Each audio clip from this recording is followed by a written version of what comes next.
IPL 2024లో Mumbai Indians పేలవ ప్రదర్శనపై team India మాజీ cricketer Virendra Sehwag కీలక వ్యాఖ్యలు చేశాడు. క్లిష్ట పరిస్థితుల నుంచి ఎలా బయటపడాలో ఆ జట్టుకు తెలుసని వీరేంద్ర సెహ్వాగ్ అన్నాడు.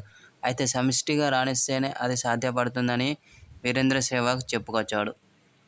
అదేవిధంగా కెప్టెన్ హార్దిక్ పాండ్యా బ్యాటింగ్ ఆర్డర్లో తనను తాను ప్రమోట్ చేసుకుంటే మెరుగైన ఫలితాలు రాబట్టవచ్చని సూచించాడు. అతడు గనుక బ్యాట్ ఝుళిపించగలిగితే ఆత్మవిశ్వాసం పెరిగి బౌలర్గా, కెప్టెన్గా రాణించగలడని సెహ్వాగ్ అభిప్రాయపడ్డాడు. అయితే ఐపీఎల్ 2024లో రోహిత్ శర్మపై వేటు వేసిన ముంబై ఇండియన్స్ గుజరాత్ టైటన్స్ నుంచి వచ్చిన హార్దిక్ పాండ్యాకు కెప్టెన్సీ అప్పగించిన విషయం తెలిసిందే. అయితే ఒత్తిడిలో చిత్తు అవుతున్న హార్దిక్ పాండ్యా సారథ్యంలో తొలి 3 మ్యాచ్ల్లో ముంబై ఓడిపోయింది. అయితే ఈ క్రమంలో వీరేంద్ర సెహ్వాగ్ హార్దిక్ పాండ్యాకు అండగా నిలిచాడు. గత 2-3 సీజన్లలో రోహిత్ శర్మ కూడా టైటిల్ సాధించలేకపోయాడని, స్థాయికి తగ్గట్లు పరుగులు కూడా రాబట్టలేకపోయాడని అన్నాడు. కాబట్టి హార్దిక్ పాండ్యా ఇవన్నీ పట్టించుకోకు, ఆట మీదే మాత్రమే దృష్టి పెట్టాలని సెహ్వాగ్ పేర్కొన్నాడు.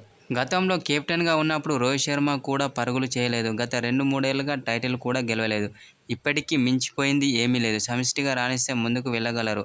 అయితే హార్దిక్ పాండ్యా మాత్రం ఒత్తిడికి లోను కాకూడదని సెహ్వాగ్ అన్నాడు.